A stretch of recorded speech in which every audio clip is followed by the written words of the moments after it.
सद्गुरु श्री साईनाथुनि शरद बाबूजी की जय।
श्री सच्चिदानंद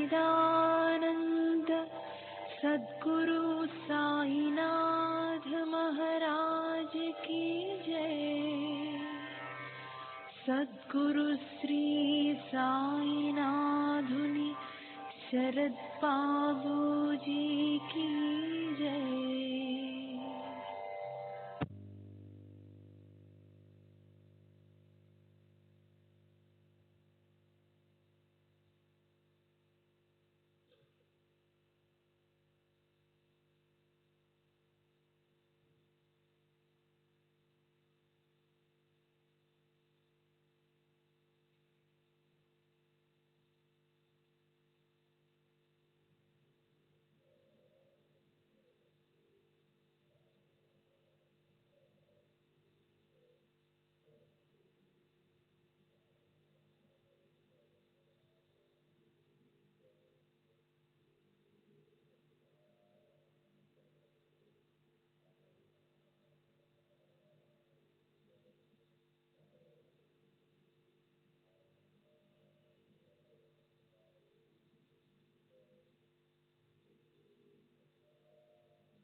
श्री सच्चिदानंद सद्गुरु साईनाथ महाराज की जय। सद्गुरु श्री साईनाथ शरद बाबू जी की जय।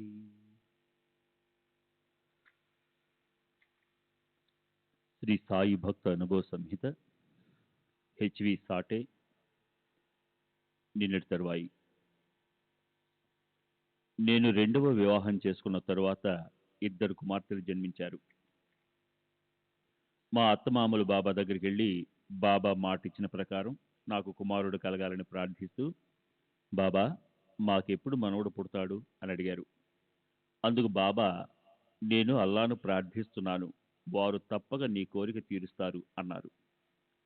1-2 సంవత్సరాల తరువాత 1913లో నాకు కుమారుడు జన్మించాడు. బాబా కృప వలన వాడు సంపూర్ణ ఆరోగ్యంతో ఉన్నాడు. వాడే ఈ వయసులో నాకు ఆసరా. నా భార్య మామగారితో నేను ఎలా మెలగాలో అన్న విషయంలో బాబా నాకు చేసిన సూచనలు మీకు ముందే చెప్పాను. నా కుటుంబ వ్యవహారంలో బాబా ఎంత శ్రద్ధ కనబరిచేవారో తెలియజేసే మరో సంఘటన వివరిస్తాను. నేను రిటైర్ అయిన తర్వాత నా ఆర్థిక పరిస్థితులు క్షీణించసాగాయి. అలాంటి ఒక సమయంలో నా భార్య నగ ఒకటి అమ్మాను. అప్పుడు ఆ తెలివి తక్కువ సాహెబ్ నా కూతురు నగను ఎందుకు అమ్మాడు అని బాబా మా మామగారితో అన్నారట. మా మామగారి సోదరుని కుమారుడైన బాబు అంటే బాబాకు అమిత ప్రేమ. బాబు నా అసిస్టెంట్ లిమాయే. అంటే నేనప్పుడు యవల మరియు కోపర్గాంలలో రెవెన్యూ సర్వే విభాగంలో సహాయక సూపరింటెండెంట్గా ఉన్నాను. నా అసిస్టెంట్ లిమాయే వద్ద ఉద్యోగం చేస్తూ ఉండేవాడు. అతడికి ఉద్యోగంపై ఆసక్తి లేదు. ఉద్యోగాన్ని నిర్లక్ష్యం చేసి షిరిడి వెళ్ళి బాబా సేవ చేసుకుంటూ గడిపేవాడు. లిమాయే ఈ విషయంపై నాకు ఫిర్యాదు చేశాడు. నేను మా మామగారికి చెప్పాను. మా మామగారు ఏం చేద్దాం, అతను బాబా ఆజ్ఞానుసారం నడుచుకుంటున్నాడు అన్నారు. కానీ బాబుకు త్వరలో ఏం జరగబోతుందో తెలిసిన బాబా ఉద్యోగం పోతే పోని, వాడిని నన్ను సేవించుకొనివ్వండి అన్నారు. బాబు ఎల్లప్పుడూ బాబాతోనే ఉండి చేతనైనంత సేవ చేసుకునేవాడు. అందువల్ల లిమాయే బాబును అతని ఇష్టప్రకారమే చేయనివ్వసాగాడు. 1910కి అతని చివరి రోజులు సమీపించాయి. బాబా తమకు కానుకగా వచ్చిన తినుబండారాలలో రుచికరమైన వాటిని ముందుగా బాబుకిచ్చేవారు. బాబు అతనికి ఇష్టమైన మామిడి పండ్లు, అంటే 1910 నుండి భక్తులు బాబాకు మామిడి పండ్లు ఎక్కువగా సమర్పించేవారు. బాబు అతనికి ఇష్టమైన మామిడి పండ్లు ఎక్కువగా తింటుండేవాడు. బాబా మా మామగారిని బాబు ఆరోగ్యం జాగ్రత్త, బాబు కడి లక్ష్య ఠేవా అని హెచ్చరించారు. బాబుకు తీవ్ర జ్వరం వచ్చి మృత్యువుకు చేరువయ్యాడు. అప్పుడు బాబా మా మామగారితో, అతను ఇంకా బ్రతికే ఉన్నాడా, అరే తో ఆహే కాయ్ అన్నారు. కొన్ని రోజుల తర్వాత బాబు 22 సంవత్సరాల వయసులో 1910లో తుది శ్వాస విడిచాడు. మతపరమైన విషయాలు. ఐహిక విషయాలలో కానీ ఆధ్యాత్మిక విషయాలలో కానీ బాబాను సంప్రదించనిదే ఏ పని చేసేవాడిని కాదు. మా మామగారి ద్వారా కానీ లేక మరెవరి ద్వారానైనా కానీ వారి అనుమతి పొందేవాడిని. బాబా ఎవ్వరికి ఏది ఉపదేశించినట్లు నేను ఎరుగను. అందువల్ల ఉపదేశం కోసం నేను ఎప్పుడు వారిని ఆశ్రయించలేదు. కానీ ఎంతో మంది ఎన్నో సందర్భాలలో ఉపదేశిస్తామని నన్ను పిలిచేవారు. ఉదాహరణకు 1915 లేక 1917లోనో ఖరగ్పూర్ మేరజ్ యాత్రలు ముగించుకుని షిరిడి వచ్చినప్పుడు ఉపాసిని బాబా పంచదశలోని విషయాలను బోధపరుస్తానని తమ దగ్గరికి రమ్మని ఆహ్వానించారు. అప్పుడు ఖరగ్పూర్, నాగ్పూర్ నుండి భక్తులు వచ్చి వారి దగ్గర ఉపదేశం పొంది వెళ్ళేవారు. నేను కూడా వీరి దగ్గర ఉపదేశం పొందేందుకు వెళ్ళాలా వద్దా అన్న సందిగ్ధంలో ఉన్నాను. సంగోలాకు చెందిన అత్యాబాయన మహాత్మురాలు మరియు మోరేగాంకు చెందిన గణపతి ఉపాసకుడు శ్రీ వినాయక్ పాఠక్ మహారాజ్ గారు కూడా నాకు ఉపదేశం ఇస్తానని ఆహ్వానించారు. ఈ 3 సందర్భాలలోనూ సాయిబాబా అనుమతి కోరగా వారు నిరాకరించారు. అంటే మొదటిసారి నేనే స్వయంగా బాబాని అడిగాను. తర్వాత 2 సార్లు మా మామగారి చేత అడిగించాను. బాబా నాకు ప్రత్యేకించి ఏదీ ఉపదేశించకపోయినా నేను అనన్య చింతనతో వారి యందు దృష్టి నిలపాలని వారి ఉద్దేశ్యం. తమ అపారమైన మహిమతో నా ప్రాపంచిక ఆధ్యాత్మిక అవసరాలు తీర్చేందుకు వారు సదా సంసిద్ధులై ఉండేవారు. నేను బాబా వద్దకు వెళ్ళిన మొదట్లో ఒక్కొక్కసారి వారిని పూజించడానికి అనుమతించేవారు, ఒక్కొక్కసారి నిరాకరించేవారు. ఒక గురు పూర్ణిమ రోజు మాత్రం నేను, మా మామగారు అందరూ తమను సామూహికంగా పూజించేందుకు బాబానే ఆదేశించిన విషయం ముందు తెలిపాను కదూ. ఒక శివరాత్రి నాడు అర్ధరాత్రి సమయంలో వారిని శివునిగా భావించి పూజిస్తానని, అందుకు అనుమతించమని కోరాను. కానీ బాబా నిరాకరించారు. ఆ రోజు శివాలయాలన్నింటిలో అర్ధరాత్రి పూజలు నిర్వహిస్తారు. అదేవిధంగా బాబాను పూజించాలని మా కోరిక. దాంతో నేను, మేఘుడు అర్ధరాత్రి రహస్యంగా మసీదు మెట్ల దగ్గర పూజ నిర్వహించాలని తలచాము. బిల్వపత్రాలు, చందనం మొదలైనవి తీసుకుని అర్ధరాత్రి మసీదు చేరాము. మేము రావడం గమనించిన తాత్య మమ్మల్ని వెళ్ళిపోమని చేతులతో సైగ చేశాడు. బాబా నిద్రిస్తున్నట్లు కనిపించడంతో మేము ధైర్యంగా మసీదు మెట్లపై చందనం పూసి బిల్వపత్రాలు వేశాము. వెంటనే బాబా మేల్కొని ఎవరిని ఉద్దేశించినట్లు కాకుండా పెద్దగా కప్పులు ఎగిరిపోయేట్లు తిట్టడం ప్రారంభించారు. వారి అరుపులకు, తిట్లకు గ్రామమంతా మేల్కొని గ్రామస్తులందరూ మసీదు చేరారు. బాబా నిరాకరించిన తరువాత కూడా రహస్యంగా పూజలు నిర్వహించి ఎవరికీ దక్కని పుణ్యం పొందేందుకు ప్రయత్నం చేయడం తప్పని గ్రామస్తులు మమ్మల్ని నిందించారు. బాబా నన్ను ఎవరి నుండి ఉపదేశం పొందనవసరం లేదని చెప్పారు. కానీ నేను సాధు సత్పురుషులను గౌరవించి ఆదరించాలని మాత్రం అభిలషించేవారు. అంతేకాదు, ఒక సత్పురుషుడు స్వయంగా మా ఇంటికి వచ్చేలా బాబా చేశారు. దోపేశ్వర్కు చెందిన కాకా మహారాజ్. కాకా మహారాజ్ గొప్ప సిద్ధపురుషుడు. వారు 25 సంవత్సరాల క్రితం పూనా వచ్చి దేవులి అని వారింట్లో బస చేశారు. భక్తులందరూ వారిని దర్శించి తమ ఇంటికి వచ్చి ఆతిథ్యం స్వీకరించమని కోరారు. నేను కూడా ఉదయమే కాకా మహారాజును దర్శించి వారిని మా ఇంటికి ఆహ్వానించాను. వారు రాలేమని చెప్పారు. ఆ మధ్యాహ్నం నేను ఆఫీసులో ఉండగా కాకా మహారాజ్ మా ఇంటికి వస్తారన్న కబురందుకు ఆశ్చర్యపోయాను. నేను వెంటనే వారికి టాంగా పంపి ఇంటికి వెళ్ళాను. కాసేపటికి మహారాజు వచ్చారు. ఉదయం రాలేనని చెప్పారు కదా, ఇంతలోనే మనసు మార్చుకోవడానికి కారణం ఏమిటని వారిని అడిగాను. వారు మా ఇంట్లో గోడకు తగిలించి ఉన్న సాయిబాబా ఫోటోను చూపిస్తూ, నేను మీ ఇంటికి వచ్చి నేను చూసేదాకా వీరు నన్ను నిలవనీయలేదు అన్నారు. కాకా మహారాజ్ తమ దేహత్యాగానికి ముందు నా అల్లుని సోదరుడు హరిగంగాధర్ జోషిని, అతని స్నేహితుడిని సాయిబాబాను దర్శించి పూజించమని ఆదేశించారు. మహారాజు నిర్యాణం చెందిన తరువాత వీరు షిరిడి బయలుదేరారు. వీరు మసీద్ చేరేటప్పటికి బాబా పట్టరాని కోపావేశాలతో ఊగిపోతున్నారు. కానీ వీళ్ళిద్దరూ బయట నిలబడి ఉండడం గమనించిన వెంటనే బాబా వాళ్లను లోనికి తీసుకురమ్మన్నారు. అప్పటికి బాబా కాస్త శాంతించడంతో వీరిద్దరూ ఎటువంటి ఇబ్బంది లేకుండా బాబా దర్శనం చేసుకున్నారు. ఆ తర్వాత బాబా భిక్షకు బయలుదేరుతూ వీరిని చూసి, ఆ వృద్ధుణ్ణి అంటే కాకా మహారాజ్ని, ఆ వృద్ధుణ్ణి చంపి ఇక్కడికి వచ్చారా అన్నారు. ఈ విధంగా బాబా తమ సర్వజ్ఞతను కాకా మహారాజ్ పట్ల తమ సోదర భావాన్ని తెలిపారు. అంటే వామన్ రావు రచించిన గురు స్మృతిలో నా అల్లుడు జోషికి బాబా చూపిన చమత్కారం ఒకటి ఉంది. అతను షిరిడి వెళ్లి బాబాను దర్శించి ఊది అడిగాడు. అతనికి ఊది తర్వాత ఇవ్వబడుతుందని బాబా చెప్పి పంపారు. తరువాత జోషి రైలులో ప్రయాణిస్తున్నప్పుడు ఒక తోటి ప్రయాణికుడు బాబా ఇచ్చిన ఊది అతనికిచ్చాడు. శ్రీ సచ్చిదానంద సద్గురు సాయినాథ్ మహారాజ్ కీ జై. సద్గురు శ్రీ సాయినాథ్ శరద్ బాబూజీ కీ జై.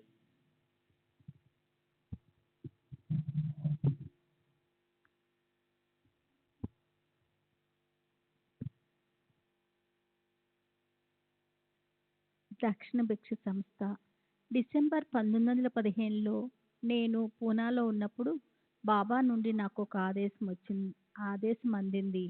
వారి ఆదేశం మేరకే నా అధ్యక్షతన దక్షిణ భిక్ష సంస్థ అనే దానిని నెలకొల్పటానికి సహాయపడ్డాను. ఈ సంస్థ అధికార అంగాంగంగా సాయినాథ్ ప్రభాను పత్రిక కూడా నడిపేవాళ్ళం. ఈ పత్రికలో ప్రచురింపబడుతున్న విషయాలు బాబాకు చదివి వినిపించడం కానీ, ముద్రణకు ముందు వారి అనుమతి తీసుకోవటం కానీ జరగలేదు. ఈ పత్రిక ఆయుర్దాయము బహుస్వల్పమే. సంవత్సరంలోపు అంటే సాయినాథ్ ప్రభ పత్రికల కాపీలు కూడా లభ్యం కావటం లేదు. ఒకటి రెండు భాగాలు తప్ప.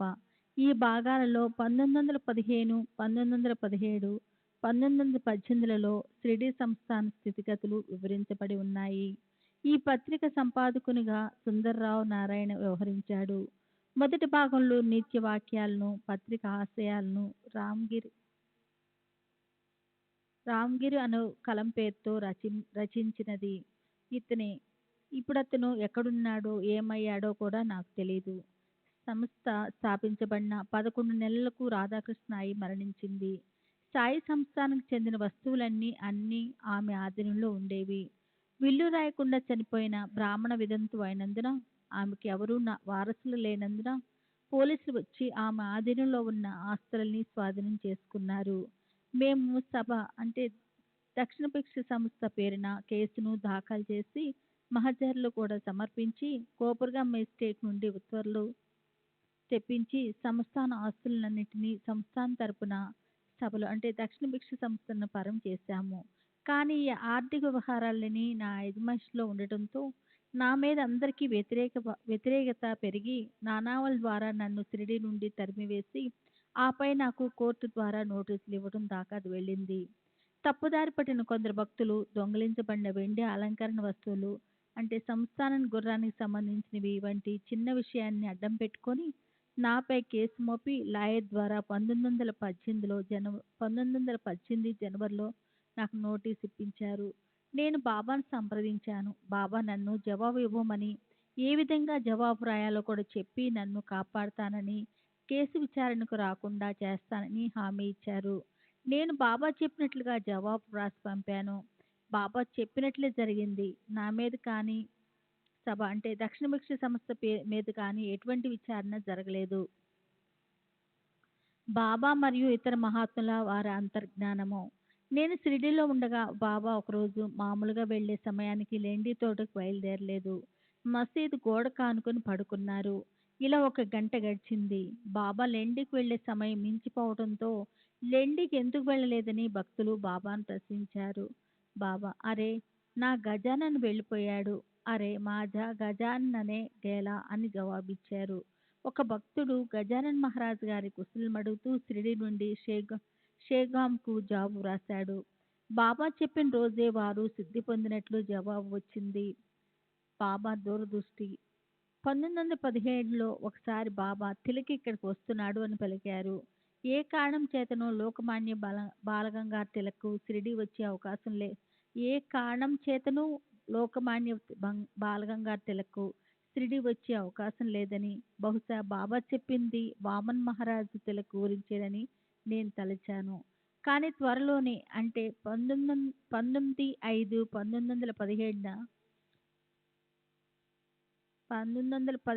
తారీఖున లోకమాన్య తిలక్ షిరిడి వచ్చి బాబాను దర్శించాడు. బాబా లీలలు.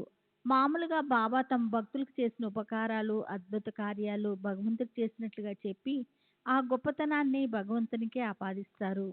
అది బాబా వినమ్రత కావచ్చు, లేక ఆయన పద్ధతి కావచ్చు. కానీ కొన్ని విషయాల్లో మాత్రం తామే చేసినట్టుగా తెలియజేశారు. మొదటిది, నా పింఛను మంజూరు విషయంలో అధికారులపై ఒత్తిడి తెచ్చి నా పూర్తి పింఛను మంజూరు చేయిస్తానని చెప్పారు. రెండవది, దాజీ హారే లేలే జీతం పెంపు విషయంలో నాసిక్లో ల్యాండ్ రికార్డ్స్ ఇన్స్పెక్టర్గా పనిచేస్తుండిన దాజీ హారే లేలే బాబా దర్శనార్థం షిరిడి బయలుదేరాడు. దారిలో కోపరగాంలో ఆగి లైబ్రరీకి వెళ్ళి గెజిట్ చూశాడు. అందులో అతని జీతం 125 రూపాయల నుండి 150 రూపాయలకు పెరిగినట్లు ఉంది.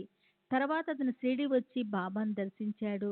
బాబా అతన్ని 15 రూపాయలు దక్షిణ అడిగారు. దాజీ తన దగ్గర డబ్బు లేదని చెప్పాడు. బాబా, నిన్ననే నీకు 25 రూపాయలు ఇచ్చాను, వెళ్ళి డబ్బు తీసుకురా అని ఆదేశించారు. దాజీ వాడాకొచ్చి జరిగిన విషయమంతా నాకు చెప్పి 15 రూపాయలు అప్పు తీసుకొని బాబాకు సమర్పించాడు. బాబా ఉవాచ, నేను పిల్లవానిగా ఉన్నప్పుడు శాలువాను వేసేవాణ్ణి. నా తండ్రి నా అద్భుత పనితనానికి మెచ్చి నాకు 5 రూపాయలు బహుకరించారు.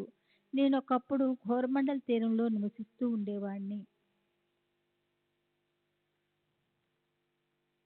అక్బర్ పాదుషా పసిబిడ్డగా ఉన్నప్పుడు అతన్ని కాపాడాను. అతను నా పట్ల భయభక్తులతో ఉండేవాడు.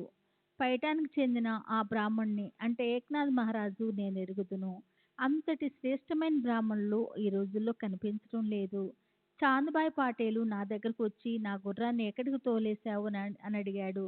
నేను, నన్నెందుకు అడుగుతావు, నీ గుర్రము ఆ కట్ట ప్రక్కనే మేస్తూ ఉంటుంది, వెళ్ళి చూడు అన్నాను. బాబా నోటి గుండా వెలువడిన మాటలు ఇంత మాత్రమే. ఆ మాటలకు నా ఊహాగానంతో కల్పన చేసి కథలల్లి సాయి కథకా రండక అనే గ్రంథాన్ని వ్రాశాను. దీన్ని వ్రాసే ముందు బాబాకు చెప్పలేదు, వారి అనుమతి కూడా తీసుకోలేదు. బాబా చెప్పే విషయాలు చాలా క్లుప్తంగా ఉండేవి. వారి కథలు కూడా చెప్తుండేవారు. కానీ చాలాసార్లు కథలను అంతరార్థంగా ఆపేసేవారు. శ్రీ సచ్చిదానంద సద్గురు సాయినాథ్ మహారాజ్ కి జై. సద్గురు శరద్ బాబూజీ కి జై.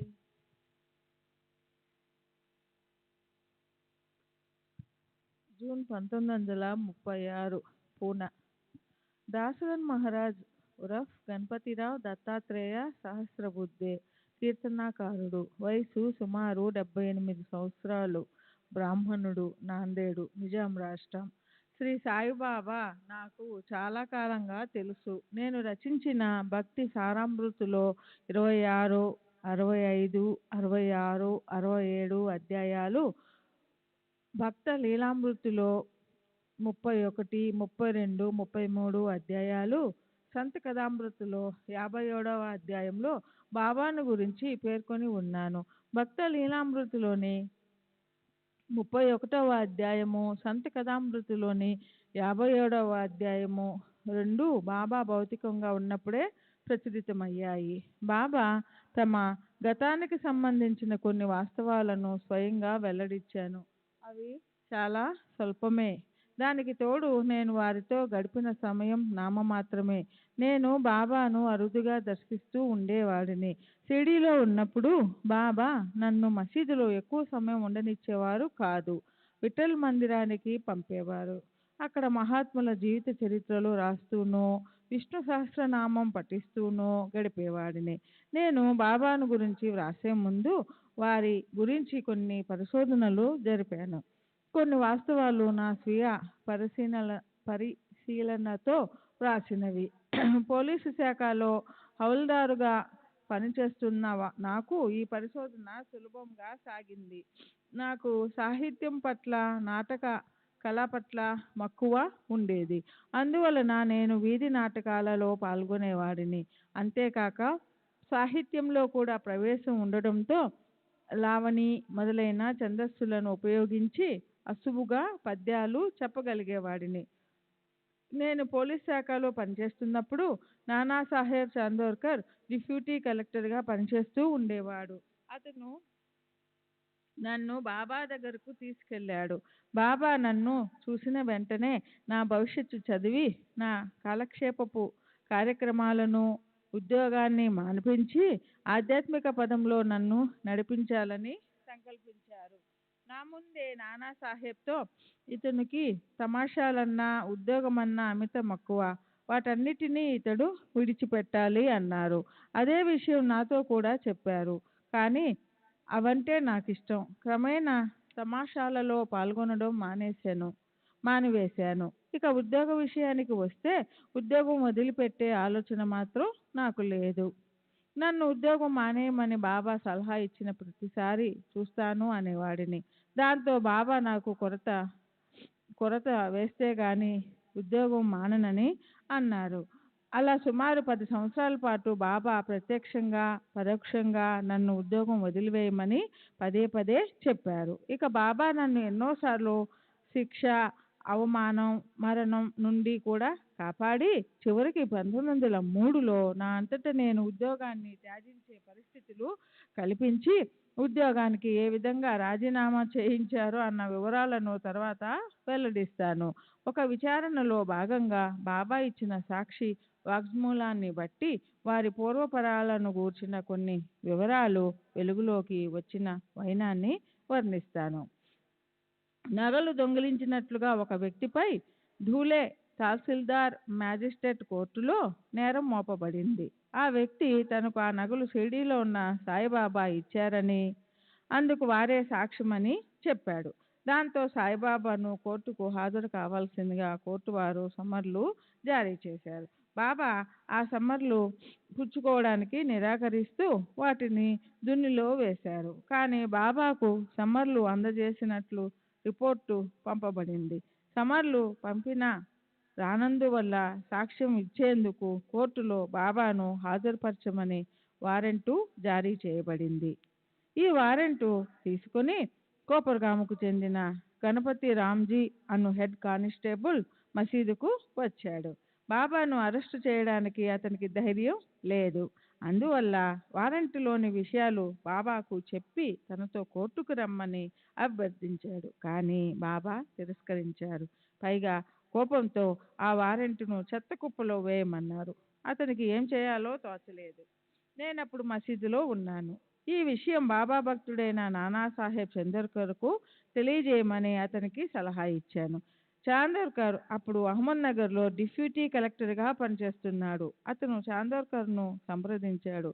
కోర్టుకు వెళ్ళడం బాబాకు భక్తులకు ఇష్టం లేకపోతే ఒక విన్నపం తయారు చేయించి అందులో భక్తులందరి చేత సంతకాలు పెట్టించి కోర్టుకు సమర్పించమని చెప్పాడు. భక్తులు ఆ విధంగానే చేశారు.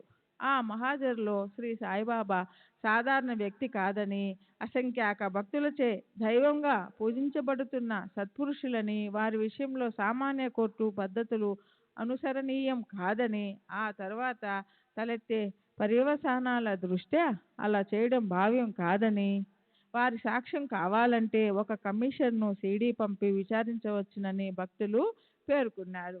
అప్పుడు దూలే కోర్టు వారు నానా జోషి అనే ఫస్ట్ క్లాస్ మ్యాజిస్ట్రేట్ను కమిషనర్గా బాబా సాక్ష్యం నమోదు చేసేందుకు సీడీ పంపారు. అతను సీడీ రావడానికి 3 గంటల ముందు బాబా కుర్జీలు బల్లలు తెప్పించి మసీదును చిన్న కోర్టుగా రూపొందించారు. కమిషనరు మసీదుకు వచ్చి విచారణ ప్రారంభించాడు. ఈ విచారణ అసాధారణమైనది. ఆ విచారణ సారాంశం ఇది. కమిషనర్: మీ పేరేమిటి? బాబా: నన్ను అందరూ సాయిబాబా అంటారు.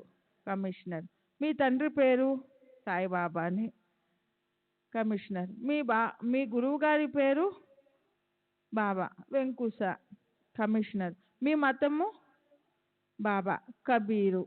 కమిషనర్: మీ కులము? బాబా: దైవము. కమిషనర్: మీ వయసు? బాబా: లక్షల సంవత్సరాలు. కమిషనర్: ప్రమాణపూర్వకంగా మీరు చెప్పబోయేదంతా నిజమేనా? బాబా: నిజమే. కమిషనర్: నిందితుడు మీకు తెలుసా? బాబా: తెలుసు, నాకు అందరూ తెలుసు. కమిషనర్: నిందితుడు మీ భక్తుణ్ణి, మీతో కలిసి ఉంటున్నానని చెప్తున్నాడు, నిజమేనా? బాబా: నిజమే, నేను అందరితో కలిసే ఉంటాను, అందరూ నా వారే. కమిషనర్: అతను చెప్తున్నట్లు నగలు అతనికి మీరు ఇచ్చారా? బాబా: అవును, నేనే ఇచ్చాను. అయినా ఎవరికి ఇచ్చేది? కమిషనర్: మీరు అతనికి నగలు ఇచ్చినట్లయితే ఆ నగలు మీకు ఎక్కడివి? బాబా: సర్వము నాదే. కమిషనర్: బాబా, దొంగతనం అనే నేరం అతనిపై మోపబడింది. అతడేమో ఆ నగలు మీరిచ్చినట్లు చెప్తున్నాడు. బాబా: ఏమిటి ఇదంతా? ఈ పీడతో నాకేంటి సంబంధం? అంటూ బాబా కోపంతో అక్కడి నుండి లేచి వెళ్ళిపోయారు. బాబా ఇచ్చిన జవాబులతో కమిషనర్ ఖిన్నుడయ్యాడు. బాబా ప్రతి ప్రశ్నకు అవును అనే జవాబు చెప్తూ ఉండడంతో అతనికేం రాసుకోవాలో తెలియలేదు. అంతలో ఒకరు గ్రామ డైరీ తెప్పించి చూస్తే విషయాలు బయటపడతాయని సలహా ఇచ్చారు. ఆ డైరీలో గ్రామానికి వచ్చిన కొత్త వాళ్ళ పేర్లు, వారెన్ని రోజులు గ్రామంలో ఉండినది మొదలైన విషయాలు తప్పక నమోదు చేయబడతాయి. కమిషనరు ఆ డైరీని పరిశీలించాడు. ఆ డైరీలో అటువంటి వ్యక్తి ఆ సమయంలో షిరిడీలో ఉన్నట్లు నమోదు చేయబడి లేదు. షిరిడీ, దాని పరిసరాలు దాటి బాబా ఎన్నడూ వెళ్ళలేదని అందరికీ తెలిసిన విషయమే. కమిషనరు బాబాకు ఈ విషయాలన్నీ వివరించాడు. అతను షిరిడీయే రాలేదని, బాబాతో ఉండలేదని, బాబా అతడికి నగలు ఇవ్వలేదని కూడా వివరించాడు. బాబా దీనిని కూడా సమర్థించారు. జూలై కోర్టు వారు బాబాను సంతకం కానీ వేలిముద్ర కానీ కోరలేదు. విచారణ అంతటితో ముగిసింది. కమిషనరు తన విచారణ ఫలితాలను కోర్టుకు సమర్పించాడు. కోర్టు నిందితుడిని దొంగగా నిర్ధారించి జైలు శిక్ష విధించింది. బాబా వయసును ఎవరూ నిర్ధారించలేరు. అలాగే వారి కులమతాలు, తల్లిదండ్రుల వివరాలు కూడా అంత సులభంగా నిర్ణయించలేము. 40 సంవత్సరాల క్రితం నేను షిరిడీకి చెందిన సాలూబాయ్ షెల్కే అనే ఆమెను కలిశాను. అప్పుడు ఆమె వయసు 65 లేక 70 సంవత్సరాలు ఉంటాయి. ఆమె నాకు చెప్పిన విషయం ఏమిటంటే, తనకు 8-10 సంవత్సరాల వయసులో వివాహమైందని, ఆ సమయంలోనే బాబా షిరిడీ వచ్చారని, 1895లో మేము చూసినప్పుడు బాబా ఎలా ఉన్నారో అప్పుడు కూడా అలాగే కనిపించేవారని చెప్పింది. అంటే 45-50 ఏళ్ల వారిలా సాయిబాబా అనే మరో ముసలావిడ బాబా బాలునిగా షిరిడీ వచ్చారని చెప్పింది. సాయి బాయి అనే మరో ముసలావిడ బాబా బాలునిగా షిరిడీ వచ్చారని చెప్పింది. ఈ వివరాలను బట్టి మహాసమాధి నాటికి బాబా వయసు 100 సంవత్సరాలు పైబడి ఉండవచ్చు. బాబాను వారి వయసు, పూర్వ వివరాలను గూర్చి అడిగే సాహసం ఎవరికి ఉంది? అందుకే నిర్ధారణగా ఏదీ చెప్పలేము. బాబా అప్పుడప్పుడు తమ గతకాలపు జ్ఞాపకాలు చెప్తూ ఉండేవారు. తమ గురువు వెంకూస అని, వారి కృప వలనే తామే స్థితికి చేరుకున్నామని ఎన్నోసార్లు చెప్పారు. బాబాకు సంబంధించిన ఎన్నో విషయాలు నిగూఢంగానే ఉండిపోయాయి. వారి అద్భుత లీలలను కొన్ని నేను స్వయంగా చూశాను, మరికొన్ని ఇతరుల ద్వారా విన్నాను. బాబా నీటిని నూనెగా మార్చి ఒక రాత్రంతా నీటితోనే దీపాలు వెలిగించిన లీలను చూచిన ఎంతో మంది గ్రామస్తులు నాకు విషయం చెప్పారు. ఆ రోజు బాబాకు నూనె పోయడానికి నిరాకరించిన వారిలో ప్రేమ్చంద్ మార్వాడి ఒకరు. సన్నని గుడ్డ పీలికల సహాయంతో మసీదు పైకప్పుకు వేలాడదీయబడిన చెక్క పలక మీద బాబా నిద్రించడం నేను స్వయంగా చూశాను. నేలపై నుండి 7-8 అడుగుల ఎత్తులో పైకప్పుకు 1-1.5 మూరల క్రిందగా వేలాడుతున్న ఆ బల్లపైకి బాబా ఎలా ఎక్కేవారో అన్నది ఆశ్చర్యంగా ఉండేది. పలక 4 మూలల 4 దీపాలు వెలుగుతూ ఉండేవి. అంత ఎత్తులోనున్న కొయ్య పలక మీదకి బాబా ఎలా ఎక్కుతారో ఎలా దిగుతారో చూడాలని, ఆ చెక్క బల్ల బాబా బరువును ఎలా మోసేదో తెలుసుకోవాలని మసీదులో జనం కాపు కాసేవారు. కానీ ఎవరూ తెలుసుకోలేకపోయారు. భక్త లీలామృతిలోని 121, 141 పేరాలలో పస్నేకు సంబంధించిన వివరాలు ఆయనే నాకు స్వయంగా వివరించారు. భక్త లీలామృతిలోని 31, 32, 33 అధ్యాయాలు మసీదులో బాబా ముందు పారాయణ చేయడం జరిగింది. నానాసాహెబ్ చాందోర్కర్ ఆ పుస్తకాన్ని బాబా చేతికిస్తే వారు మంచిది అన్నారు. ముస్లింలు రోజుకి 5 సార్లు నమాజు చేయడం రివాజు, కానీ బాబా 5 సార్లు కాదు కదా, ఒక్కసారి కూడా నమాజు చేసేవారు కాదు. పత్యాను కూడా అక్కడున్న భక్తులచే చెప్పించేవారు. ఒక్కొక్కసారి వారు కూడా పత్యా వల్లించేవారు. ఖురాన్లోని శ్లోకాలను కూడా అప్పుడప్పుడు ఉచ్చరిస్తూ ఉండేవారు. బాబా నానాకు చేసిన కొన్ని ఉపదేశాలు నానాసాహెబ్ నాకు చెప్పాడు. వాటిని నా సొంత పాండిత్యంతో వివరించి విశదపరచి ఆ రూపంలో పెట్టాను. కానీ దాని మూలం మాత్రం నానాసాహెబ్ ఇచ్చాడు. బాబా ఎన్నోసార్లు నా ముందు అద్వైత సిద్ధాంతాన్ని గూర్చి మాట్లాడేవారు. నేను దేవుణ్ణి, నీవు దేవుడవు, అందరూ దేవుళ్ళే అని బాబా ఎన్నోసార్లు పలికేవారు. వారికి తెలియనిది ఏమీ లేదు. బాబా చర్యలు స్పష్టంగా అర్థమయ్యేవి కావు, అవి నిగూఢంగా ఉండేవి. ఉదాహరణకు వాలంబీ మాస్టారు కోపరగాం స్టేషను మాస్టర్గా పనిచేస్తూ ఉండేవాడు. అతనికి బాబాపై నమ్మకం లేదు. అందువల్ల నాతో మరియు ఇతరులతో బాబా పిచ్చివాడు, ఎందుకు మీరు అతనిని గొప్పవాడిని చేస్తారు అని అంటూ ఉండేవాడు. నేను అతనిని ఎలాగో ఒప్పించి బాబా దర్శనానికి షిరిడీ తీసుకెళ్లాను. మేము మసీదు చేరేసరికి బాబా కుండలన్నిటినీ కడిగి బోర్లించి పెడుతున్నారు. వాలంబీ మాస్టారు బాబాను ఏమిటి ఇదంతా అని అడిగాడు. బాబా నా దగ్గరికి వచ్చే ప్రతిండ అంటే భక్తులు ఇలా తలక్రిందులుగానే వస్తుంది అన్నారు. బోర్లించిన కుండలు దేన్ని స్వీకరించలేవు కదా, అలాగే తమ దగ్గరకు వచ్చే భక్తులు తాము అనుగ్రహించే దానిని గ్రహించలేని స్థితిలోనే వస్తారని దీని అంతరార్థం. 1898-99 ప్రాంతంలో కానాబిల్లు అనే క్రూరుడైన గజదొంగ ఉండేవాడు. అతను బ్రిటిష్ మరియు స్వదేశీ సంస్థానాలకు చెందిన బీడ్, అహ్మద్నగర్ జిల్లాలలో దొంగతనాలు చేస్తూ ఉండేవాడు. 3 సంవత్సరాల నుండి అతడి కొరకు పోలీస్ శాఖ గాలిస్తూ ఉన్నది, కానీ అతడిని పట్టుకోలేకపోయింది. నేనప్పుడు పోలీస్ శాఖలో హవల్దారును మాత్రమే, కానీ నాకు మరో 3 ప్రత్యేక గూఢచారి బాధ్యతలు అప్పజెప్పి కానాబిల్లు కదలికలు పసిగట్టి తెలుపమన్నారు. కానాబిల్లు చాలా జిత్తుల మారి అన్నిటికీ తెగించినవాడు. అతని నిఘా వ్యవస్థ చాలా పటిష్టమైనది కావడంతో మేము ఎక్కడ ఉన్నామో కనిపెట్టి మాలో 3 ఒకరి తర్వాత ఒకరిని హతమార్చాడు. మా ఇన్స్పెక్టరు నేను సరిగా పనిచేయటం లేదని, ఇంకా కష్టపడి పనిచేయాలని పై అధికారులకు ఫిర్యాదు చేశాడు. ఆ రోజుల్లో నేను ఒక రామదాసిగా మారువేషం వేసుకుని లోని వారిని గ్రామంలోని రామాలయంలో కీర్తనలు చెప్తూ గడిపేవాడిని. కానాబిల్లు ఆ గ్రామ పార్టీలకు స్నేహితుడే కాక అతనింటికి అప్పుడప్పుడు వచ్చి వెళ్తూ ఉండేవాడు.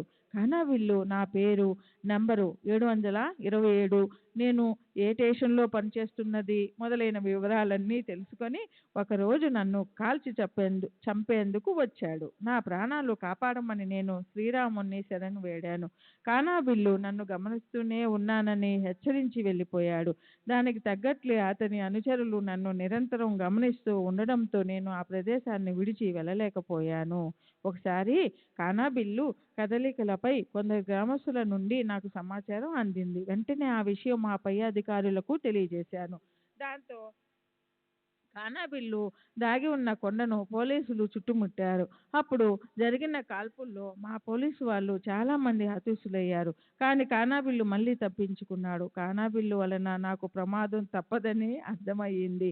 కాబట్టి నాకు హృద్రోగము ఉన్నట్లు డాక్టర్ నుండి సర్టిఫికెట్ తీసుకొని దానిని మా పై అధికారులకు చూపించి నిఘా విభాగం నుండి తప్పుకున్నాను. అప్పుడు మమతాదారు అయిన రాలే లోని లోని వర్ని గ్రామస్తులను ఒక బందిపోటుకు ఆశ్రమించారనే నేరంపై విచారించాడు.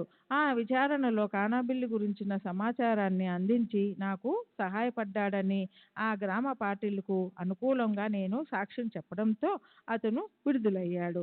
నేను ఒకసారి ఉద్యోగానికి సెలవు పెట్టకుండా నా అధికార పరిధిలో లేని ప్రాంతంలోని పుణ్యక్షేత్రాన్ని దర్శించడానికి వెళ్ళాను. తిరిగి వచ్చే దారిలో గోదావరి తీరం చేరి దోశీలతో గోదావరి నీటిని తీసుకొని బాబా నన్ను కాపాడినట్లయితే నేను ఉద్యోగాన్ని వదిలివేస్తానని బాబాకు మొక్కుకున్నాను. అప్పుడు నాకు అక్కడ ఒక ముఠా దొంగ సొత్తును పంచుకుంటూ కనిపించారు. వారిని పట్టుకోవడానికి వెళ్ళినట్లు అధికారులకు చెప్పాను. అక్కడ ఉన్నందుకు నేను సరి అయిన కారణం చూపినందున నన్ను క్షమించి వదిలివేశారు. బాబా అద్భుత రీతిలో నన్ను కాపాడారు. అప్పటికీ కూడా ఫౌజ్దార్ను అవ్వాలనే కోరిక మాత్రం నాలో బలంగా ఉండేది. నేను ఆ పరీక్ష వ్రాసి ఉత్తీర్ణుడినై తగిన అర్హత కూడా సంపాదించాను. బాబా నాకు ఫౌజ్దార్ ప్రమోషన్ రాదని చెప్పారు. ఒకసారి నన్ను వేరొక చోటుకి బదిలీ చేశారు. ఆ చోటుకు సిడి మీదుగానే వెళ్ళాలి. కానీ నేను ఉద్యోగంలో కొనసాగడాన్ని బాబా అనుమతించారు. కాబట్టి నేను బాబాకు కనిపించదలుచుకోలేదు. అందువల్ల సిడి వెలుపల ఉండే రహదారిలో గుర్రంపై వెళ్తున్నాను. గ్రామంలో మసీదు ఉన్న వైపుకు కూడా తల తిప్పి చూడకుండా విధివశాత్తు జరిగిందో బాబా సంకల్పానుసారమో జరిగిందో తెలియదు కానీ బాబా అదే సమయంలో లెండి తోట నుండి రహదారిపైకి వచ్చారు. నేను గుర్రం దిగి వారికి పాదాభివందనం చేశాను. బాబా నన్ను మసీదుకు వెళ్ళమన్నారు. మసీదులో బాబా గను దోసిల్లో గోదావరి నీటిని ఉంచుకొని ప్రమాణం చేసిందెవరు అని అడిగారు. నేను దానివల్ల నష్టమేముంది, నేను ఎలాగూ ఉద్యోగానికి రాజీనామా చేస్తాను కదా అన్నాను. బాబా మళ్ళీ పరిస్థితులు అనుకూలంగా ఉన్నంతకాలం నీవు నా మాట వినవు అన్నారు. ఒకసారి నా తప్పేమీ లేకుండానే నేను ఒక సంకట స్థితిలో పడ్డాను. ఒక నేరస్తుడు ప్రభుత్వానికి కట్టవలసిన జరిమానా మొత్తం 32 రూపాయలు వసూలు చేసి నా పరిధిలో ఉన్న పోలీస్ స్టేషన్కు పంపాడు. నేనప్పుడు స్టేషన్లో లేను. నా క్రింది ఉద్యోగి దానిని ప్రభుత్వానికి జమ చేయకుండా కాజేశాడు. నేరస్తుడు విడుదల కాకపోవడంతో ఫిర్యాదు మోపబడి కేసు విచారణకు వచ్చింది. నన్ను సస్పెండ్ చేశారు. నాకు శిక్షణ పడడం ఖాయమని తేలిపోయింది. నేను ఈ సమస్య నుండి బయటపడితే వెంటనే ఉద్యోగాన్ని వదులుకుంటానని బాబాకు ప్రమాణం చేసి 1903లో ఉద్యోగానికి రాజీనామా చేశాను. నేను 1898లో శివాజీపై రాసిన ఒక పద్యం విచారణకు దారితీసింది. విచారణలో నేను ఒక అసు కవితా ధోరణిలో నేను ఆ పద్యం చెప్పానని వాదించాను. దానితో నాకు శిక్ష పడలేదు. బాబా తరచు నన్ను ఉద్యోగం విరమించమని చెప్తూ ఉండడం వల్ల వెళ్ళి నాందేడులో స్థిరపడు అంటూ ఉండేవారు. నేను ఏ నాందేడు బాబా నైజాం రాష్ట్రంలో ఉన్న నాందేడు. నేను నా జీవనోపాధికి నేను ఏం చేయాలి బాబా, నేను ఏర్పాటు చేస్తాను. ఉద్యోగ విరమణ తర్వాత బాబా ఆదేశానుసారం నేను నాందేడులో నివసించసాగాను. నేను కీర్తనలు చెప్పుకుంటూ జీవనం సాగించేవాడిని. కీర్తనలకు పారితోషికం ఏది తీసుకునేవాడిని కాదు. కీర్తనకు ముందు కానీ తర్వాత కానీ భక్తుల వద్ద నుండి ఎటువంటి కానుకలు విరాళాలు స్వీకరించేవాడిని కాదు. దేశంలోని అనేక ప్రాంతాలలో ఉన్న నా భక్తులు ఉత్తరాల ద్వారా నన్ను వాళ్ళ ఇళ్లకు రమ్మని ఆహ్వానం పంపితే నేను వెళ్ళి వారితో ఉండి కీర్తనలు చెప్పడం, గ్రంథాలు వ్రాస్తూ చేస్తూ ఉండేవాడిని. నా స్నేహితుడు ఒకడు అతి తక్కువ ధరకు కొంత పంట పొలాన్ని నాకు ఇచ్చాడు. నేను ఒంటరివాడిని కాబట్టి నా అవసరాలు చాలా తక్కువ. అందువల్ల ఈ పొలం మీద వచ్చేదే నా జీవనోపాధికి సరిపోయేది. బాబా ఎందరో భక్తులకు డబ్బు ఇచ్చేవారు. నాకు మహల్సాపతికి మాత్రం డబ్బు ఇచ్చేవారు కాదు. డబ్బు కన్నా విలువైన ఆధ్యాత్మిక లబ్ధిని చేకూర్చారు. బాబా ఎన్నో విధాలుగా తమ పట్ల నాకు విశ్వాసాన్ని ఏర్పరిచి దాన్ని దృఢపరిచారు. నాకు ఎన్నో విలువైన పాఠాలను, అమూల్యమైన అనుభవాలను ప్రసాదించారు. లోకమాన్య తిలక్ షిరిడీ వచ్చి వెళ్ళిన తర్వాత అంటే 1915, 17 మధ్య కాలంలో ఆదాయపు పన్ను శాఖ వారి దృష్టి షిరిడీ సంస్థానంపై పడింది. బాబా ఆదాయాన్ని అంచనా వేయడానికి ఒక అధికారి షిరిడీ వచ్చాడు. వారు మొదట బాబాకు పన్ను విధించాలనుకున్నారు. కానీ వారి దగ్గర చాలా స్వల్పంగా మాత్రమే డబ్బు మిగలడం చూసి వారి నుండి ప్రతిదినం డబ్బు తీసుకుంటున్న తాత్యా పాటిలు, బడే బాబా, బగియా, భయ్యాజీ పాటిల్ మొదలైన వారిపై ఆదాయపు పన్ను విధించారు. నేను ఒకసారి పూరీ యాత్రకు బయలుదేరాను. దారిలో తెంబే స్వామి అంటే వాసుదేవానంద సరస్వతి అను సాధువును కలిశాను. వారు నాకు పరిచితులే.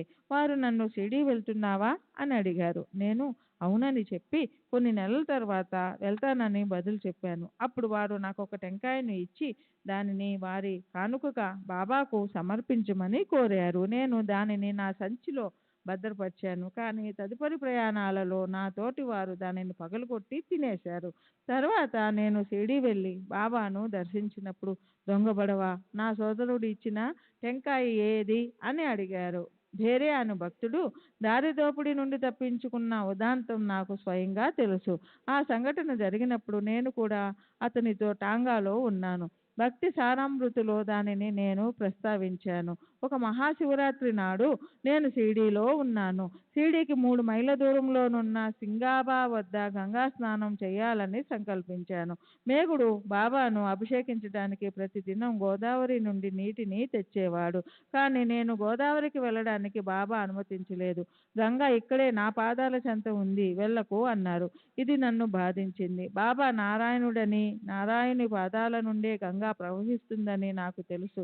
కానీ ప్రత్యక్షంగా గంగలో స్నానం చేయడం వలన కలిగే అనుభూతి కేవలం ఒక రేఖ మాత్రంగా ఉన్న నమ్మకం ద్వారా కలగదు కదా అని చింతించసాగాను. నా మనస్తత్వం ఎరిగిన బాబా తమ పాదాల చెంతకు రమ్మని పిలిచి చేయి పట్టమన్నారు. బాబా 2 పాదాల నుండి సన్నటి నీటిధార నా చేతిలోనికి ప్రవహించసాగింది. అంటే శ్వేత బిందువులు కాదు. కొన్ని నిమిషాలకు నా చెయ్యి నిండింది. అద్భుతం! పవిత్ర గంగను బాబా నా చేతిలోకి తెప్పించారు. ఆ నీటిని నా తలపై చల్లుకున్నాను. కానీ త్రాగలేదు. ఇవే కాదు, ప్రతిదినం మసీదులో హారతి తర్వాత ఇచ్చే బాబా పాదతీర్థాన్ని కూడా నేను త్రాగేవాడిని కాదు. ఒకసారి ఈ విషయాన్ని జోగు బాబాకు ఫిర్యాదు చేశాడు. నేను నా నమ్మకాలను, సాంప్రదాయాలను అనుసరించి పాటించడం తప్పులేదని, నా విషయంలో జోగును కలుగు చేసుకోవద్దని బాబా చెప్పారు. అలా అని బాబా అన్ని సందర్భాలలోనూ ఆచారాలను గౌరవించేవారు కాదు. నా ఆచారం ప్రకారం ఉల్లిపాయను తినేవాడిని కాదు. ఉల్లితో చేసిన ఏ పదార్థాన్ని ముట్టుకునేవాడిని కాదు. కానీ బాబాకు ఉల్లి అంటే మక్కువ.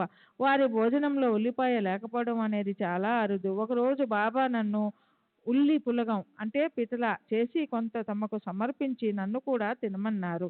నేను అలాగే పులగం చేసి బాబా దగ్గరకు తీసుకువెళ్ళాను. బాబా నీవు తిన్నావా అని అడిగారు. నేను తిన్నాను అని బదులు చెప్పాను. ఏ పదార్థాన్నైనా వేలుతో తాకి దాన్ని గడ్డానికి అంటించుకొని గడ్డం నుండి క్రింది పెదవి వరకు తీసుకువెళితే ఆ పదార్థాన్ని తిన్నట్లు అవుతుందని నేను అలాగే చేసి చేతులు ముఖం కడుక్కున్నాను. కానీ బాబాకు నేను చేసిన యుక్తి తెలుసు. బాబాకు తెలియనిది ఏముంది? బాబా అతను తినకుండా కేవలం వేళ్లతో తాకి ఆ వేలుని తన గడ్డానికి అంటించుకుని తిన్నట్లు నటించాడు అని చెప్పి నేను చేసినట్లుగా చేసి చూపించారు. తర్వాత నన్ను తప్పక ఉల్లి తినమన్నారు. ఉల్లిని మనం రోజు భోజనంలో చేర్చుకోవడం ద్వారా అది ఎంతో మంచి చేస్తుంది అన్నారు. కానీ ఘాటైన వాసన కలిగి ఉండడం వలన, తామస గుణం పెంపొందించజేయడం వలన ఆచారపరంగా ఉల్లి నిషిద్ధం. ఉల్లిని అరిగించుకునే శక్తి, తామస గుణాన్ని జయించగల శక్తి ఉంటే ఉల్లి చెడు చేయదని, మేలు చేస్తుందని బాబా చెప్పారు. అందువలన బాబా సశరీరులుగా ఉన్నంతకాలం ఏకాదశి రోజులలో తప్ప నేను షిరిడీలో ఉల్లి తినేవాడిని. శ్రీ సచ్చిదానంద సద్గురు సాయినాథ్ మహారాజ్ కి జై. సద్గురు శ్రీ సాయినాథుని శరత్ బాబూజీకి జై. ఒక్కొక్కసారి నేను పండరి మొదలైన పుణ్యక్షేత్రాలకు వెళ్ళాలి అనుకున్నప్పుడు బాబా ఏదో ఒకటి చేసి నన్ను యాత్రలకు వెళ్లకుండా చేసేవారు. ప్రతి సంవత్సరం భాద్రపద ఆశ్వీజ మాసాలలో ముఖ్యంగా ఆశ్వీజ ఏకాదశి రోజు పండరిలో తప్పక గడిపేవాడిని. 1916లో నానాసాహెబ్ చందోర్కర్ను మన్మాడులో కలిశాను. భాద్రపద మాసం మొదలవుతుండటంతో నేను పండరీపురం వెళుతున్నానని చెప్పాను. కానీ నాన్న నన్ను షిరిడీ తీసుకువెళ్ళాడు. బాబా నన్ను అక్కడ ఒక వారం పాటు సప్తాహం కీర్తన నిర్వహించమని చెప్పారు. నేను మొదటిసారిగా కీర్తనలు చెప్పడం నానాసాహెబ్ ప్రోద్బలంతో షిరిడీలోని బాబా సంస్థానంలో ప్రారంభించాను. మొదట నేను కీర్తనాకారులు మామూలుగా ధరించే పద్ధతిలో ఆడంబరమైన దుస్తులు ధరించి మెరిసిపోతూ హరికథ చెప్పడానికి సిద్ధమయ్యాను. నానాసాహెబ్ దగ్గర మంచి తలపాగా, కుచ్చులు, అరువు తీసుకుని మరీ ధరించాను. బాబా నన్ను చూసిన వెంటనే ఆక్షేపించి ఆ ఆడంబరమైన దుస్తులను తీసిపారేయమన్నారు. అప్పటి నుండి నేను సాంప్రదాయబద్ధంగా ధోవతి మాత్రమే ధరించి కీర్తనలు చేసేవాడిని. ఈ విధంగా నన్ను షిరిడీలో ఒక నెల రోజులపైనే ఉంచేశారు. భాద్రపదం వెళ్ళి ఆశ్వీజం వచ్చింది. కనీసం ఆశ్వీజంలోనైనా పండరి వెళ్లకుండా షిరిడీలోనే గడపవలసి వస్తుందని చిరాకు పడసాగాను. నాన్న నన్ను ఇంకా షిరిడీలోనే ఉంచుదామని అనుకున్నాడు. దేవుని దగ్గరకు పండరీపురం వెళ్లకుండా అడ్డుకునే ఈయన బాబా గురువెల అవుతాడు అని మనసులోనే అనుకోసాగాను. బాబా నా మనసును చదివి వెంటనే పండరి వెళ్ళిపోమ్మని నన్ను ఆదేశించారు. నానాసాహెబ్ను కూడా అడ్డుపడవద్దని చెప్పారు. నేను సంతోషంగా పండరి వెళ్ళి ఆశ్వీజంలో అక్కడ గడిపాను. బాబా కొన్నిసార్లు నా ఆధ్యాత్మిక పరమైన కోరికలను కూడా తీర్చేవారు కారు. నామదేవుడు మొదలైన వారికి లభ్యమైనట్లు నాకు కూడా నేను కొలిచే దైవం యొక్క సాక్షాత్కారం ఇప్పించమని బాబాను ఎన్నోసార్లు ప్రార్థించాను. బాబా ప్రతిసారి ఆగు ఆగు అనేవారు. చివరకు 1916వ సంవత్సరంలో అనుకుంటాను నేను బాబా వద్దకు వెళ్ళి, బాబా మీరు చాలా కాలంగా నా కోరికను దాటవేస్తున్నారు. నాకెప్పుడు సాక్షాత్కారం అనుగ్రహిస్తారు అని అడిగాను. అప్పుడు బాబా, ఇప్పుడు నన్ను చూస్తున్నావు కదా, ఇదే సాక్షాత్కారం, నేనే భగవంతుణ్ణి అన్నారు. ఇలాంటిదేదో చెప్పి నన్ను మభ్యపెడతారని నాకు తెలుసు. మీరిచ్చిన జవాబుతో నేను సంతృప్తి చెందలేను అంటూ నా ప్రారంధంలో సాక్షాత్కారం పొందే భాగ్యం లేదని, సత్పురుషులు కూడా ఈ విధిని మార్చలేరేమో అని సరిపెట్టుకున్నాను. బాబా మహాసమాధి చెందిన తర్వాత నేనెందరో సత్పురుషులను దర్శించాను. ఎవ్వరూ నాకు సంతృప్తినివ్వలేదు. కానీ ఒకరు మాత్రం నన్ను ఎంతో ప్రభావితం చేశారు. 1919లో నాదెండుకు సమీపంలో ఒక గుట్టపై విరాగి అయిన ఒక బ్రహ్మచారి ఉండటం గమనించాను. అతను ఏ విషయాలు పట్టించుకునేవాడు కాదు. నేను నా భార్య యొక్క శ్రాద్ధ కర్మలు జరిపించేటప్పుడు మొదటిసారిగా అతనిని చూశాను. అతని పట్ల తీవ్రంగా ఆకర్షితుడనై అతని దర్శనం చేసుకుందామని అతని వద్దకు వెళ్ళాను. అతను నాకు దర్శనం ఇవ్వడానికి ఇష్టపడనట్లు మరోవైపు తిరిగాడు. ఇలా 3 సార్లు జరిగింది. నేను చాలా నిరాశ చెందాను. నిరాశపడ్డాను అని చెప్పడం కంటే చిన్నబుచ్చుకున్నానని చెప్పాలి. పోనీ అతనికి భిక్ష ఇచ్చి కాస్త పుణ్యమైనా దక్కించుకుందామని తలచి ఒక మనిషి చేత భోజనం పంపాను. అతను నేను పంపిన భోజనాన్ని స్వీకరించినట్లు తెలుసుకుని ఆశ్చర్యపోయాను. దాంతో కాస్త ధైర్యం తెచ్చుకొని మరలా అతని ముందుకెళ్ళి, తమరు నాకెందుకు దర్శనం నిరాకరిస్తున్నారు అని అడిగాను. అతను, నీవు కీర్తనాకారుడవని చెప్పుకుంటున్నావు, మరి నీ అహంకారాన్ని విడిచిపెట్టవా? నేను, లేదు, కానీ ప్రతి ఒక్కరికి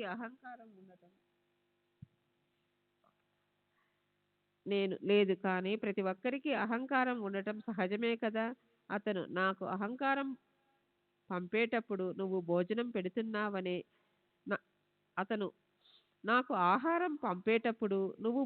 పెడుతున్నావనే అహం నీలో లేదా? నేను, అహంకారం అనేది సాత్వికము, రాజసము, తామసము అని 3 రకాలుగా ఉంటుంది. మనం చేసే ప్రతి పనిలోనూ ఏదో ఒకటి ఇమిడి ఉంటుంది. వాటిలో చెరుపు చేసేది విడిచిపెట్టాలని నా అభిప్రాయం. అతని అభిప్రాయం అందుకు భిన్నంగా ఉంది. నా అహంకారాన్ని సంపూర్ణంగా అణచివేయాలనుకుంటున్నాడు. అతను నా మనసు చదువుతున్నాడు. అతని శక్తికి నిదర్శనంగా కొన్ని ఉదాహరణలు ఇచ్చాడు. అతను, నీవు సాధు సత్పురుషుల జీవిత చరిత్రలను వ్రాస్తున్నావు కదా. నేను, అవును, వ్రాస్తున్నాను. 6 రోజుల క్రితం నేను వ్రాసిన శ్లోకంలోని కొన్ని పంక్తులను అతను అచ్చుగుద్దినట్లు వల్లించాడు. అప్పటికి అవి ప్రచురింపబడలేదు. అతని అంతర్యామిత్వానికి నేను ముగ్ధుడనయ్యాను. అతను మళ్ళీ ఇలా ప్రశ్నించాడు. నీకు బాబా పాదాల నుండి గంగా నీరు లభించింది కదా? నేను అవును. అతను ఆ నీటిని ఏం చేశావు? నేను నా తలపై చల్లుకున్నాను. అతను ఆ నీటిని నీవు త్రాగలేదు, ఎందుకంటే నీవు బ్రాహ్మణుడవని. ఆ నీరు త్రాగితే అపవిత్రుడవుతావని తలిచావు. నీకు ఎంత అహంకారం ఉందో గమనించావా?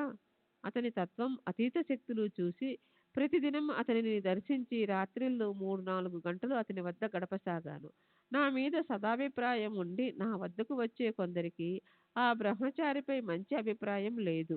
వారిలో బీకే అసలు పేరు కాదు. బీకే అనే అతను నన్ను ఆ విషయంపై వివిధ రకాలుగా ప్రశ్నించసాగాడు. ఆ బ్రహ్మచారి గొప్ప శక్తులు కలవాడని, అతను ఇతరుల మనసు చదవగలడని అన్నాను. బీకే నా మాటలు విశ్వసించకపోవడంతో నేను అతనిని బ్రహ్మచారి వద్దకు తీసుకెళ్లి అతని అపనమ్మకాన్ని గురించి బ్రహ్మచారితో చెప్పాను. అప్పుడు ఆసక్తికరమైన సంభాషణ జరిగింది. బ్రహ్మ నాతో, ఏంటి కోతిని ప్రదర్శించినట్లు నన్ను అందరికీ ప్రదర్శించదలచావా? నా ఉద్దేశం అది కాదు. ఇతడు మిమ్మల్ని నమ్మటం లేదు. బ్రహ్మ బీకేతో, నీ గురించి కొన్ని వాస్తవాలు చెప్పమంటావా? బీకే చెప్పండి. బ్రహ్మ నీకొక స్త్రీతో, ఆమె పేరు కూడా చెప్పాడు, అక్రమ సంబంధం ఉంది కదా? బీకే లేదు. బ్రహ్మ చాలా కాలం నుండి ఆమె నిన్ను పోషిస్తున్నది కదా? బీకే లేదు. అప్పుడు బ్రహ్మచారి తమ మాటలోని నిజాన్ని, తమ శక్తులను నిరూపించేందుకు ఈ విధంగా అన్నారు. బ్రహ్మ నీ జేబులో ఏముందో చెప్పమంటావా? బీకే చెప్పండి. బ్రహ్మ నీవు నడుపుతున్న సత్య సమాజ్ అనే సంస్థ వ్యవహారాల గురించి కోల్హాపూర్ రాజా వారు నీకు వ్రాసిన ఉత్తరం ఉంది. ఆ ఉత్తరాన్ని తీసి మహారాజుకు నాకు ఇవ్వు. బీకే ఉత్తరాన్ని తీసి నా చేతిలో పెట్టాడు. బ్రహ్మచారి ఆ ఉత్తరంలోని వాక్యాలను అక్షరం పొల్లుపోకుండా ఉన్నది ఉన్నట్టుగా చెప్పాడు. శ్రీ సచ్చిదానంద సద్గురు సాయినాథ్ మహారాజ్కి.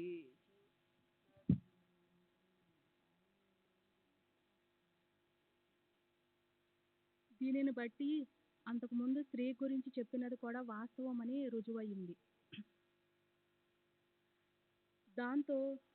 దాంతో బీకే కొయ్యబారిపోయాడు. నేనక్కడ లేకుంటే బీకే బ్రహ్మచారితో మనసు విప్పి మాట్లాడి పరివర్తన చెందేందుకు అవకాశం ఉంటుందని భావించి నేనక్కడ నుండి తప్పుకున్నాను. బీకేలో మార్పు వచ్చింది. చెడు సావాసాలు, చెడు పనులు చేయటం మానుకున్నాడు. ఇది జరిగిన తరువాత ఆ బ్రహ్మచారి కీర్తి అతి త్వరగా అంతటా వ్యాపించింది. ఆ తాలూకా అధికారి అయిన తహసీల్దార్ బ్రహ్మచారిచే ప్రవచనం చెప్పించదలిచి ఒక సాయంత్రం నన్ను అతన్ని తీసుకొని రమ్మని ఆదేశించాడు. తహసీల్దార్ తాను తాలూకా అధికారినని, తన మాట బ్రహ్మచారి కాదనడని, ప్రవచనానికి నిరాకరించడని అనుకున్నాడు. కానీ ఆ కార్యక్రమానికి ముందు రోజు తెలిసిన విషయం ఏమిటంటే ఆ బ్రహ్మచారి ఆ ప్రదేశాన్ని విడిచి శాశ్వతంగా వెళ్ళిపోయాడని, అతని తిరిగి ఎప్పుడూ కనపడలేదు. ఆ తరువాత అతని గురించి వినలేదు. శ్రీ సాయిబాబా గురించి నేను రచించిన గ్రంథాల వివరణ. సంత కథామృత్. ఇది మొదటిది. నేను ఉద్యోగంలో పనిచేస్తున్నప్పుడు 1903 పూర్వం బాబా గురించి, ఇతర సాధువుల గురించి కొంచెం వ్రాయటం జరిగింది. ఇది 1903 ముద్రితమయ్యింది. నేను చేసిన కృషికి బాబా ఆశీస్సులు ఇచ్చారు. నేను వ్రాసిన పుస్తకాలేవి బాబాకు చదివి వినిపించలేదు. అవి వ్రాసే ముందు వారి నుండి విషయసేకరణ కూడా చేయలేదు. బాబా తమంతట తాముగా మాట్లాడిన మాటలను ఆధారంగా తీసుకొని నేనే స్వయంగా వ్రాయటం జరిగింది. బాబా సేలు విషయం ప్రస్తావించిన తరువాత నేను సేలు వెళ్ళి బాబా పూర్వ వృత్తాంతం గురించి విచారించాను. నేను వ్రాసిన పుస్తకాలు బాబా చేతిలో పెట్టినప్పుడు వారు మంచిది, అని ఆస్వాదించేవారు. బాబాకు చదవటం, వ్రాయటం లేదా సంతకం పెట్టడమన్నా తెలుసో లేదో నాకు తెలియదు. తరువాత వ్రాసినది భక్తలీలామృత్. 1906లో బాబా సశరీరులుగా ఉన్నప్పుడే అది ప్రచురింపబడింది. చివరిది భక్త సారామృత్. దీనిలోని 52, 53 అధ్యాయాలు బాబాను గురించి వ్రాసినవి. వీటిని బాబా చేతిలో పెడితే మంచిది అని ఆస్వాదించారు. ఇతర అధ్యాయాలు 1918 బాబా మహాసమాధి తరువాత అప్పుడప్పుడు వ్రాయటం జరిగింది. ఇది 1925లో ముద్రితమైంది.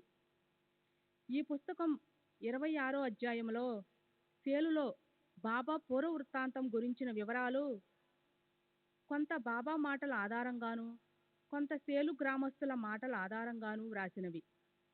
సేలు గురించి బాబా చెప్పిన ఏకైక వివరం తాము సేలు నుండి వచ్చామని, దాంతో నేను ఉద్యోగం చేస్తున్న రోజుల్లోనే బాబా పూర్వ వివరాలు సేకరించేందుకు సేలు వెళ్ళాను.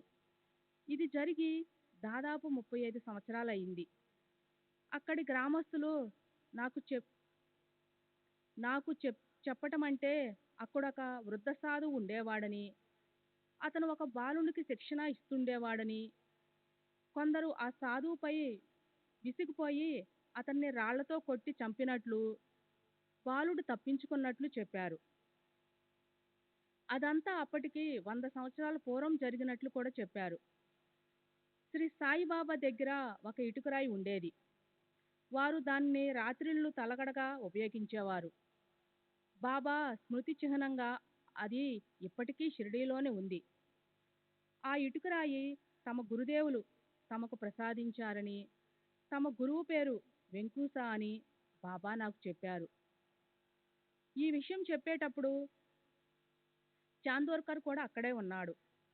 ఈ విషయాలు సాయిబాబా చాందోర్కర్కు బోధించినట్లు నేను వ్రాసినది కల్పితం. నా గ్రంథంలో నా పేరు ప్రముఖంగా ఉదహరించటం ఇష్టం లేక చాందోర్కర్ పేరు వ్రాశాను. 53వ అధ్యాయంలో చాందోర్కర్ గూర్చి నేను వ్రాసిన వివరాలు చాందోర్కర్ నాకు చెప్పినవి కావు. చాందోర్కర్ తనకు బాబాతో కల అనుభవాలను డైరీలో వ్రాసుకున్నాడా లేదా అన్న విషయం నాకు తెలియదు. రతన్జీ వాడియాకు సంబంధించిన ఒక చిన్న అనుభవాన్ని చెబుతాను. ఒకసారి నన్ను అతను తేనేటి విందుకు ఆహ్వానించాడు. అప్పుడు నాందేడు మౌలి కూడా అక్కడికి వచ్చాడు. బాదం, పిస్తా మొదలగు రుచికరమైన పదార్థాలు ఎన్నో వడ్డించబడ్డాయి. వాటి విలువ 3-4 రూపాయలు ఉంటుంది. తరువాత రతన్జీ షిరిడీ వెళ్ళాడు. బాబా తమకు అంతకు మునుపే 3 రూపాయలు 12 అణాలు అందాయని, మిగిలిన రూపాయి 4 అణాలు మాత్రం ఇవ్వమని చెప్పారు. అతడు అలాగే ఇచ్చి తిరిగి వచ్చి జరిగిందంతా చెప్పి బాబా అంతకు ముందే డబ్బులు స్వీకరించానని చెప్పటంలోని ఆంతర్యం ఏమిటని ఆశ్చర్యపోయాడు. అంతకుముందు ఒక సాయంత్రం మౌలికిచ్చిన అల్పాహార విందులో ఖర్చయిన మొత్తం ఎంతో తమ జమ ఖర్చు చిట్టాలో చూడమని నేను చెప్పాను. అతను లెక్కలు చూస్తే విందుకు సరిగ్గా బాబా చెప్పిన విధంగా 3:12 ఖర్చయినట్లు వ్రాయబడి ఉంది. ఇదే వాస్తవం. ఈ లీల గురించి భక్తి సారామృతలో ప్రస్తావించిందంతా దీనికి వివరణనే. ఆ పుస్తకంలో ఉదహరించినది బాబా గురువు సమాధి. మేము మొదట చూసినప్పుడు మాకు సమాధి కనపడలేదు. నేల చదునుగా ఉండి దాని అడుగున సమాధి ఉండేది. వేప చెట్టు క్రింద ఉన్న సమాధి చుట్టూ అరుగు దానికి మెట్లు సాటే సాహిబ్ కట్టించాడు. అక్కడ ఒక గూడు కట్టబడి భక్తులు పూజించుకోవటానికి వీలు కల్పించబడింది. నేను మొట్టమొదట సాయిబాబా దగ్గరకు నానాసాహెబ్ చాందోర్కర్తో కలిసి కలిసి వెళ్ళింది. కేవలం నానాసాహెబ్ను ప్రసన్నం చేసుకునేందుకు మాత్రమే. అప్పుడు నాకు సాయిబాబాపై తర్వాత ఉస్మానాబాద్ వద్ద ఇస్లాంపూర్కు చెందిన వామన్ సాహి ఇస్లాంపూర్కర్ అను వృద్ధ బ్రాహ్మణుని కలుసుకోవటం తటస్థించింది. శ్రీ సచ్చిదానంద సద్గురు సాయినాథ్ మహారాజ్ की जय. सद्गुरु श्री साईनाथ शरद बापू जी की जय.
श्री सच्चिदानंद सद्गुरु साईनाथ महाराज की जय.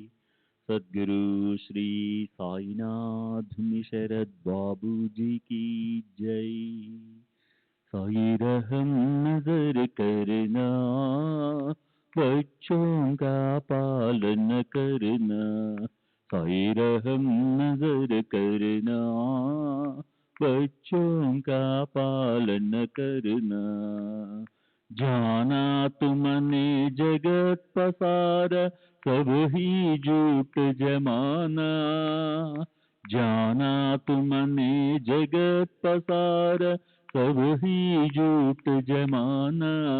साई रहम नजर करना, बच्चों का पालन करना. साई रहम नजर करना, बच्चों का पालन करना. मैं अंधा हूँ बंदा पुका, मुझसे पद दिखलाना. मैं अंधा हूँ बंदा पुका, मुझसे पद दिखलाना. साई रहम नजर करना, बच्चों का पालन करना. साई रहम नजर करना, बच्चों का पालन करना. दासगणों कहे अब क्या बोलूं, थक गई मेरी रसना. दासगणों कहे अब क्या बोलूं, थक गई मेरी रसना.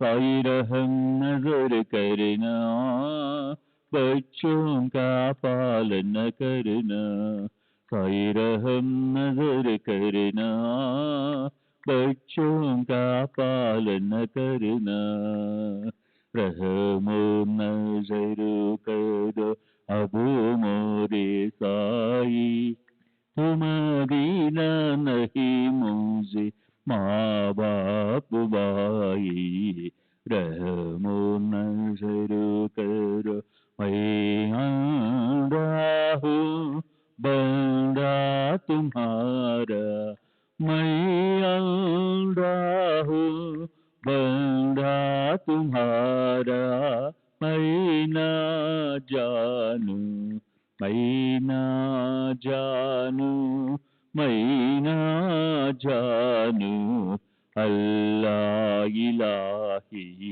रहमो नजर करो रहमो नजर करो अब मोरे साई, तुम बिना नहीं मुझे माँ बाप भाई, रहमो नजर करो काली जमाना मैंने गमाया, काली जमाना मैंने गमाया, साथी आखिर का साथी आखिर का साथी आखिर का तुम बिना कोई, रहमो नजर करो रहमो नजर करो अब मोरे साई, तुम बिना नहीं मुझे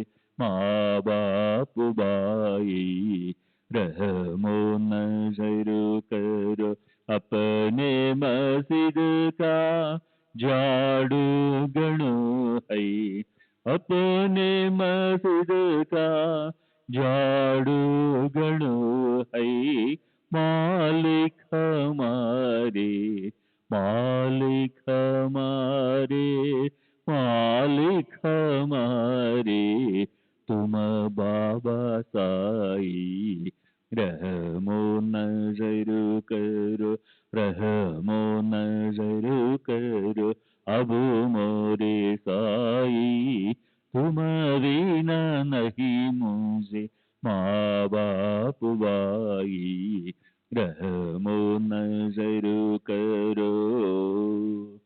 श्री सच्चिदानंद सद्गुरु साईनाथ महाराज की जय। सद्गुरु श्री साईनाथ निशरद बाबू जी की जय।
श्री सच्चिदानंद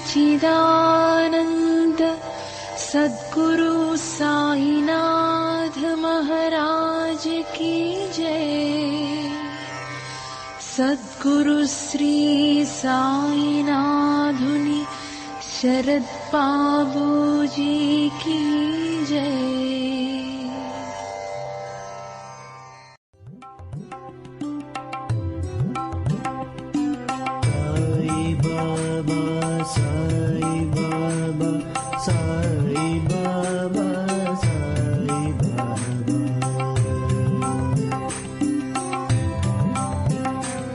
साई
సాయి బాబా సాయి బాబా సాయి బాబా